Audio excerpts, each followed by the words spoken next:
Hello everyone, कैसे हो आप सब लोग। आई होप आप बहुत अच्छे होंगे और अच्छे से तैयारी भी चल रही होगी। सो आज हम करने वाले हैं मंथली एमसीक्यू सीरीज का part 13 for the month of November. अगर आपने इसका प्रीवियस पार्ट नहीं देखा है तो आई बटन पे आप क्लिक कर सकते हैं। यहाँ पे आपको इसका लिंक मिल जाएगा एंड इसका पीडीएफ जो है वो आपको हमारे टेलीग्राम चैनल पे शेयर कर दिया जाएगा। एंड टेलीग्राम चैनल का जो लिंक है वो आपको डिस्क्रिप्शन बॉक्स में मिल जाएगा। So let's begin with this session.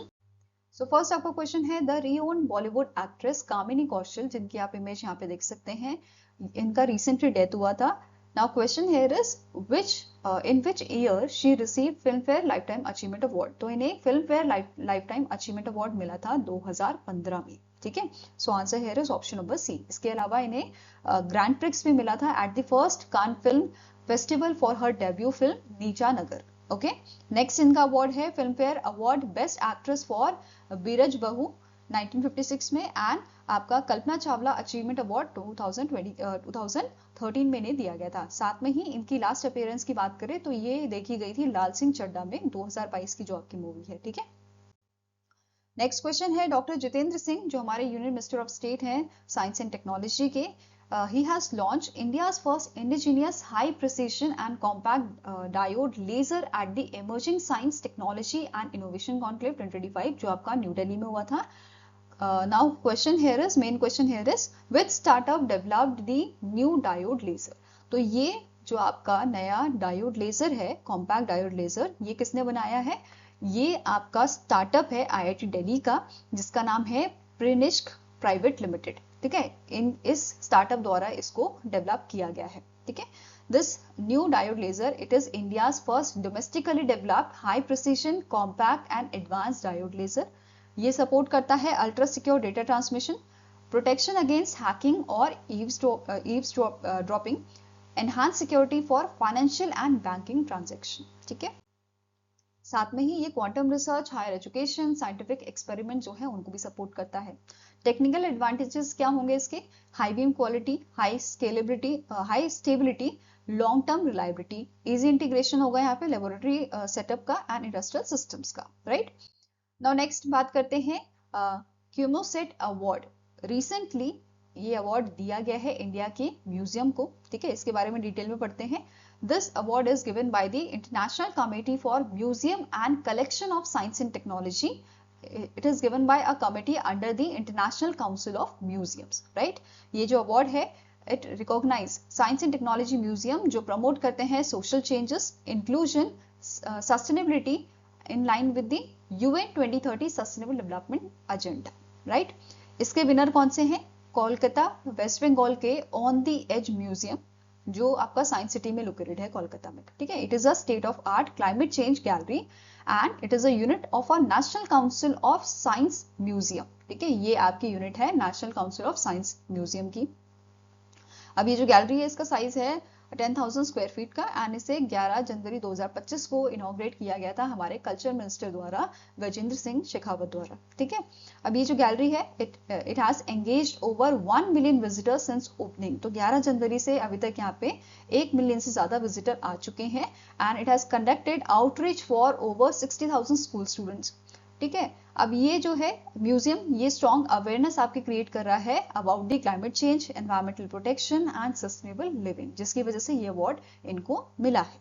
ठीक है, now this CIMUSET award presented to the museum that influence positive social change, foster sustainability, promote करता है इंक्लूसिव एंड कम्युनिटी एंगेजमेंट को। ये चीज डिस्कस कर ली हमने। राइट, नाउ ऑर्गेनाइजर कौन था इस अवार्ड का? It is organise by the CIMUSET under the international council of museum.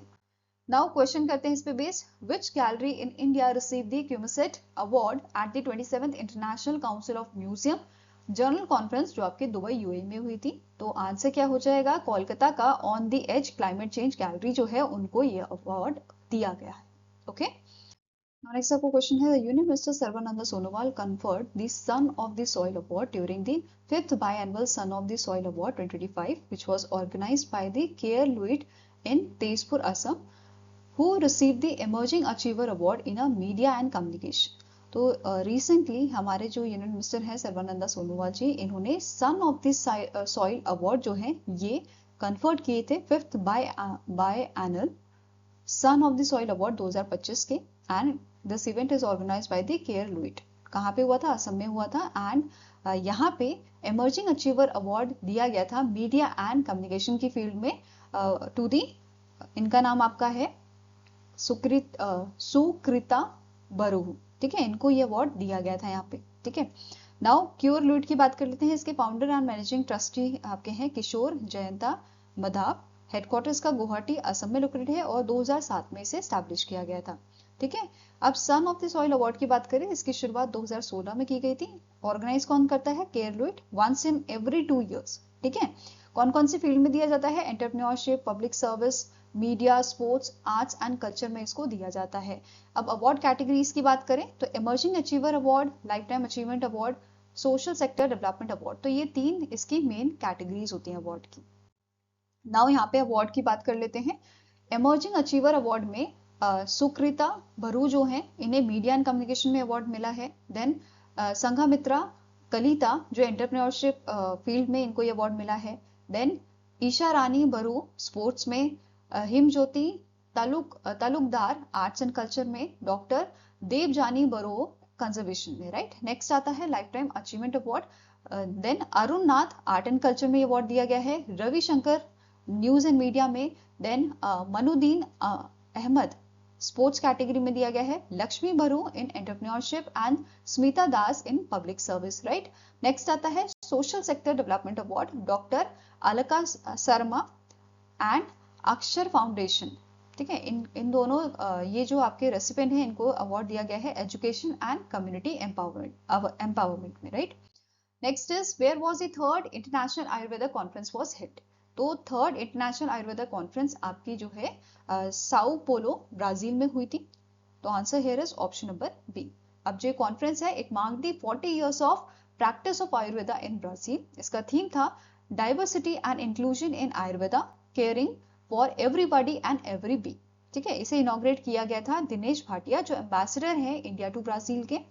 Second point यहाँ पे आपका है कि रिसेंटली आपका दिसंबर में second WHO global summit on traditional medicine होना है, ठीक है। तो इसके इन्फॉर्मेशन भी नोट कर लीजिए। 17 से 19 दिसंबर को ये होगी न्यू दिल्ली में एंड इट विल बी को hosted by the WHO and ministry of Ayush, जिसका थीम रहेगा आपका restoring balance for people and planet, ठीक है। The science and practice of wellbeing, right, ये इसका पूरा थीम रहेगा।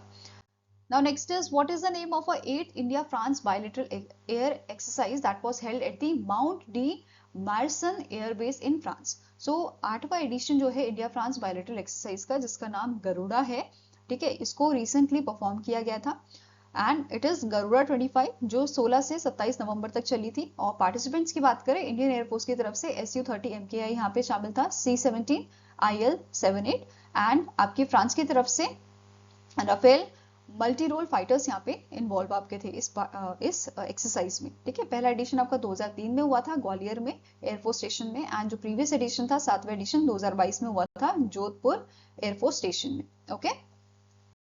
नाउ नेक्स्ट आपकी न्यूज है रिसेंटली इंडिया स्किल रिपोर्ट जो है 2026 की वो रिलीज की गई थी and it is published by the educational testing service. किसने पब्लिश की है? एजुकेशनल टेस्टिंग सर्विसेज ने इन partnership with the confederation of Indian industry, all India council for technical education, association of Indian universities and tag द्वारा, ठीक है। It was the 13th addition जो अभी release किया गया था। अब इस रिपोर्ट की थीम क्या थी? The future of work, gig workforce, freelancing, AI supplemented workforce, remote work and entrepreneurship, right. Now अब इस रिपोर्ट में क्या क्या चीज कही गई थी? इसमें बताया गया है इंडिया की जो एम्प्लॉयबिलिटी है वो 2026 में आपकी 56.35% रहेगी, विच इज अप फ्रॉम 2025 54.81% जो 2025 में देखी गई है, ठीक है। विमेन एम्प्लॉयबिलिटी आपकी बड़ी है 54%, वेयर एज मेन की जो आपकी एम्प्लॉयबिलिटी है इट इज 51.5%, ठीक है। एंड ये हुआ है it is driven by the hybrid work and digital skilling initiative. साथ में ही यहाँ पे वुमेन्स का जो पार्टिसिपेशन है वो भी इंक्रीज हुआ है, जैसे banking, financial services, insurance, education and health care में, ठीक है। Tier 2 Tier 3 सिटीज में ये आपका बड़ा है, ठीक है। साथ में ही ये रिपोर्ट बता रही है कि ये रिपोर्ट में जो ये रिपोर्ट है इस रिपोर्ट में जो डेटा है वो बेसिकली सर्वे का है, जिसमें ओवर 1 लाख कैंडिडेट का सर्वे यहाँ पे किया गया है through the global employability test and it collect responses across 7 की इंडस्ट्रीज, ओके। नाउ इसके अलावा यहाँ पे बताया गया है इंडिया जो है India holds the 16% of global AI talent which is projected to reach 1.25 million professionals by 2027। इसके अलावा जनरेटिव एआई यूसेज जो है वो आपका ग्रेटर देन 90%, यहाँ पे ग्रेटर देन 90% एम्प्लॉयज है across the sector. And AI recruitment adoption जो है ये आपका 70% है इन आईटी ऑर्गेनाइजेशन एंड 50% देखा गया है ऑफ अ बीएफएसआई ऑर्गेनाइजेशन। ठीक है, साथ में ही मेंशन किया गया है जो गिग एंड फ्रीलांस वर्कफोर्स है इट इज प्रोजेक्टेड कि 2030 तक ये 23.5 मिलियन पहुंच जाएंगे। ठीक है, एंड नेक्स्ट पॉइंट क्या बोल रहा है, प्रोजेक्ट बेस्ड हायरिंग जो है ये भी आपकी 38% इंक्रीज यहाँ पे रहेगी, इंक्रीज होएगी फ्रॉम द लास्ट ईयर। ठीक है, परमानेंट जॉब्स आपकी 72% यहाँ पे बताई गई हैं and gig and third party position 16% बताई गई हैं। इसके अलावा यहाँ पे बोला गया है 2030 तक जो ग्लोबल लेबर शॉर्टेज है वो भी आपकी यहाँ पे होएगी 85 मिलियन तक ये आपकी प्रोजेक्ट की गई है। ठीक है, इसके अलावा यहाँ पे बोला गया है India is expected to supply surplus of 45 million skilled professionals and hiring intent यहाँ पे रहेगा इंडिया का 40% फॉर फाइनेंशियल ईयर 2027। ठीक है, एंड नेक्स्ट यहाँ पे बताया गया है टॉप सेक्टर्स ड्राइविंग डिमांड, जिसमें टेक्नोलॉजी आपका बताया गया है टॉप में, then BFSI, then manufacturing, renewable energy and health care. ठीक है, देन राइजिंग टेक एम्प्लॉयबिलिटी की बात करें तो यहाँ पे कंप्यूटर साइंस ग्रेजुएट जो है वो 80% एम्प्लॉयबिलिटी इनकी रहेगी, आईटी इंजीनियर्स के 78%। Then high demand for AI, यहाँ पे हाई डिमांड देखी जाएगी AI, data analytics and automation skills की। ठीक है, नाउ इसके अलावा यहाँ पे बताया गया है टॉप एम्प्लॉयबल एज ग्रुप कौन सा है, 22 से 25 साल का, which shows 75.7% employability. And emerging employability hub की बात करें तो टीयर 2 एंड टीयर 3 सिटीज में ये बताया गया है स्ट्रॉन्ग पोटेंशियल इसका देखने को मिलेगा, जिसमें आपका लखनऊ, कोची, चंडीगढ़ जैसी सिटीज शामिल है। ठीक है, टॉप एम्प्लॉयबल स्टेट्स की बात करें इसमें आपका नाम आता है उत्तर प्रदेश का, महाराष्ट्र, कर्नाटका का, जिसमें हाईएस्ट एम्प्लॉयबिलिटी आपकी देखी जाएगी 2026 में। अब बात कर लेते हैं एजुकेशनल टेस्टिंग सर्विस की, इसके सीईओ हैं अमित सेवक, हेडक्वार्टर इसका आपका प्रिंसटन न्यू जर्सी में लोकेटेड है और इसकी शुरुआत 1947 में की गई थी। अब इस पे भी इस क्वेश्चन कर लेते हैं, as per the India skills report 26 by 2030 India's gig and freelance workforce is projected to reach dash million. तो 2030 तक as per this report India का जो गिग एंड फ्रीलांस वर्कफोर्स है ये आपका 23.5 मिलियन पहुंच जाएगा। ठीक है, so answer here is option number C. Now next आपकी न्यूज है, recently union minister JP Nadda जो हैं, जो हमारे हेल्थ मिनिस्टर हैं, ministry of health and family welfare के जो मिनिस्टर हैं, इन्होंने इनॉग्रेट किया था Amrit affordable medicine and reliable implants for treatment pharmacies 10th anniversary celebration. कहाँ पे ये हुआ था, भारत मंडपम न्यू दिल्ली में हुआ था।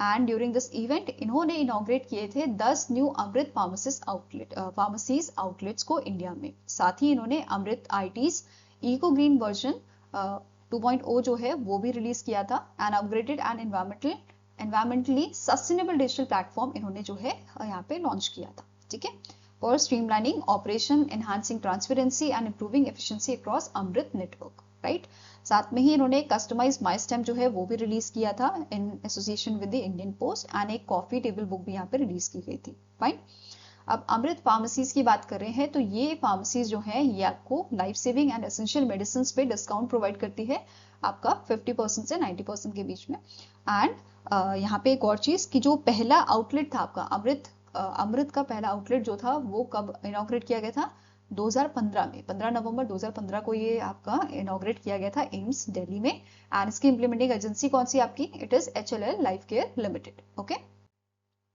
नाउ नेक्स्ट आपकी न्यूज है, रिसेंटली जनजाति गौरव दिवस प्रोग्राम जो हुआ था इसे एड्रेस किया था पीएम मोदी जी ने। ठीक है, कॉमेमोरेटिंग दी 150th birth anniversary of freedom fighter जिनका नाम है भगवान बिरसा मुंडा। ठीक है, इन नर्मदा गुजरात में ये आपका जो है प्रोग्राम हुआ था। एंड इन्होंने यहाँ पे बहुत सारे फाउंडेशन स्टोन जो है वो यहाँ पे डिफरेंट मल्टीपल डेवलपमेंट प्रोजेक्ट्स के जो आपके फाउंडेशन स्टोन है वो यहाँ पे इन्होंने रखे थे एंड इनॉग्रेट किए थे कुछ projects worth more than ₹9,700 crore. ठीक है, अब यहाँ पे पीएम मोदी जो है इन्होंने अनाउंस किया एस्टैब्लिशमेंट ऑफ, इस इवेंट के दौरान इन्होंने अनाउंस किया था कि यहाँ पे स्टैब्लिश किया जाएगा Shri Govind Guru chair for tribal language promotion centre at the Birsa Munda tribal university जो गुजरात में आपकी रहेगी। ठीक है, to study and preserve language dialects, stories and songs of tribal communities. तो बेसिकली जो ट्राइबल कम्युनिटीज हैं उनकी लैंग्वेजेस को प्रिजर्व करने के लिए, स्टोरीज को उनके सॉन्ग्स को प्रिजर्व करने के लिए यहाँ पे स्टैब्लिश किया जाएगा Shri Govind Guru chair for tribal language promotion centre. ठीक है, कौन कौन सी कम्युनिटीज इसमें कवर्ड होंगी आपकी? भील है, गामित है, वसावा, ठीक है, कोंकणी, ये सारी इसमें आपकी आएंगी। इसके अलावा यहाँ पे गवर्नमेंट इनिशिएटिव एंड प्रोग्रेस की बात करें, जो यहाँ पे हाईलाइट किया गया था पीएम मोदी द्वारा, यहाँ पे मेंशन किया गया था ओवर ₹18,000 करोड़ जो है एलोकेट किए गए हैं लास्ट 6 ईयर्स में for the Eklavya model residential school which lead to 60% increase in our tribal enrolment. Next है, इन्होंने बताया है more than 60,000 villages across countries हैं जिन्होंने ज्वाइन किया है कैंपेन धरती आभा ट्राइबल विलेज उत्कर्ष अभियान को। ठीक है, to bringing pipe drinking water, telemedicine and community led development plans. इन्होंने यहाँ पे मेंशन किया था that the number of minor forest produce items under the minimum support price, ये भी इंक्रीज किया गया है। पहले 20 था, नियरली अब ये 100 हो गए हैं। ठीक है, for promoting Shri Anna. Okay, इसके अलावा यहाँ पे इन्होंने कुछ और चीजें भी मेंशन की हैं एजुकेशनल इनिशिएटिव्स, जैसे इनॉग्रेट किए गए हैं यहाँ पे Eklavya model residential school 42 Eklavya model residential school जो है ये यहाँ पे इनॉग्रेट किए गए थे at a cost of 1900 crore. इन्होंने फाउंडेशंस रखे हैं 50 new Eklavya model residential school के वर्थ 2320 करोड़। ठीक है, इसके अलावा मल्टीपर्पज सेंटर्स जो हैं 228 सेंटर्स यहाँ पे इनॉग्रेट किए गए थे which will function as a hub for community based activities. Then competency centre जो है इनको भी यहाँ पे जो है आपका इनॉग्रेट किया गया है। असम मेडिकल कॉलेज डिब्रूगढ़ में, tribal research institute building in Imphal Manipur.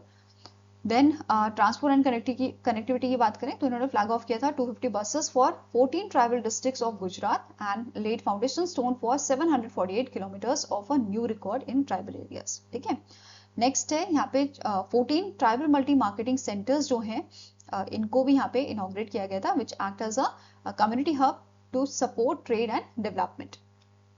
Next आपको क्वेश्चन है which Hollywood actor receive the honorary Oscar, जिसे हम एकेडमी ऑनरी अवार्ड भी बोलते हैं, at the 2025 governor awards at the Ray Dolby बैलरूम in California USA. तो इनमें से कौन से आपके हॉलीवुड एक्टर हैं जिन्हें रिसेंटली ऑनरी ऑस्कर मिला है under your governor award which was the 16th edition, जो अभी यहाँ पे अवार्ड दिए गए हैं। ठीक है, so it is option number D, that is Tom Cruise जो है उनको ऑनरी ऑस्कर यहाँ पे मिला है and it was presented by the film director Alejandro Gonzalez. ठीक है, अदर ऑर्डिनरी यहाँ पे गवर्नर अवार्ड के आपके थे अमेरिकन कोरियोग्राफर डेबी एलन। ठीक है, ये आपके कोरियोग्राफर हैं। नेक्स्ट आपके आते हैं production designer Wynn Thomas and American actress, song writer and philanthropist हैं डॉली पार्टन, जिनको जीन हर्सलॉट ह्यूमैनिटेरियन अवार्ड मिला है। ठीक है, तो यहाँ पे जो आपका गवर्नर्स अवार्ड है इसमें 3 कैटेगरीज होती हैं।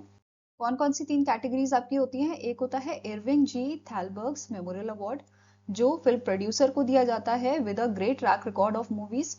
दूसरा आपका है हर्सलॉट ह्यूमैनिटेरियन अवार्ड, ये दिया जाता है इंडिविजुअल्स को in the motion picture arts and sciences जो डिमॉन्स्ट्रेट करते हैं एक्सेप्शनल ह्यूमैनिटेरियन एफर्ट्स को। ठीक है, नेक्स्ट आता है ऑर्डिनरी अवार्ड, ये होता है लाइफ टाइम अचीवमेंट अवार्ड जो टॉम क्रूज को दिया गया है, that honours an individual for his outstanding contribution to the state of motion picture arts and sciences. ठीक है, अब मैक्सिमम कितने अवार्ड्स यहाँ पे दिए जा सकते हैं? 4 गवर्नर अवार्ड यहाँ पे दिए जा सकते हैं, may be presented each year in a three main categories. कौन कौन सी कैटेगरीज हैं हमने अभी देखा। ठीक है, इसके अलावा अदर नोटेबल विनर्स आपके कौन कौन से हैं, जैसे चार्ली चैपलिन को अवार्ड मिला है।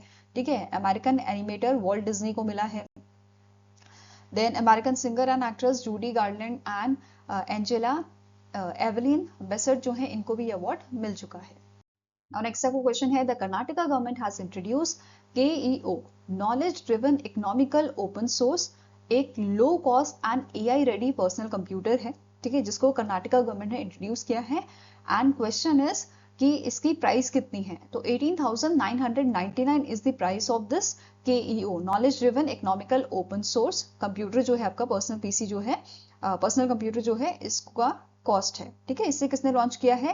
के सिद्धरामैया जो चीफ मिनिस्टर है कर्नाटका के, इन्होंने इसे लॉन्च किया था on the 28 Bengaluru tech summit 2025 में and it is developed by Karnataka's department of electronics information technology and biotechnology द्वारा। ठीक है, in partnership with the Karnataka state electronics development corporation limited. Fine, अब ये जो आपका सिस्टम है, ये जो आपका पीसी है, it is powered by the 5th generation reduce instruction set computer processor with a Linux based operating system. तो इसमें ओएस कौन सा है? आपका लिनक्स है, राइट। इसके अलावा फीचर्स की बात करें तो कनेक्टिविटी यहाँ पे 4G की है, वाईफाई की दी गई है। पोर्ट्स की बात करें तो universal serial bus A, USB C, high definition multimedia interface port, audio jack, ये सब चीजें यहाँ पे आपकी बताई गई हैं।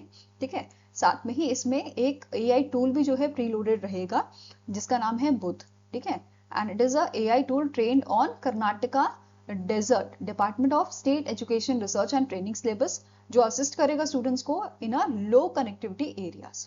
ठीक है, अब ये आपका इंग्लिश एंड कन्नड़ा में आपका करंटली वर्क कर सकता है। फाइन। नाउ नेक्स्ट आपका क्वेश्चन है which joint bilateral military exercise is conducted between Indian army and British army with the 8th edition held at the Bikaner Rajasthan. तो अभी जो है रिसेंटली 8वां एडिशन आपका कंडक्ट किया गया था Indian army and British army के बीच में।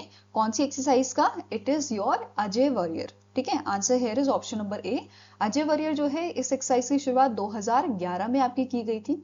ठीक है, एंड इसमें आपकी इंडियन आर्मी और ब्रिटिश आर्मी जो है वो पार्टिसिपेट करते हैं।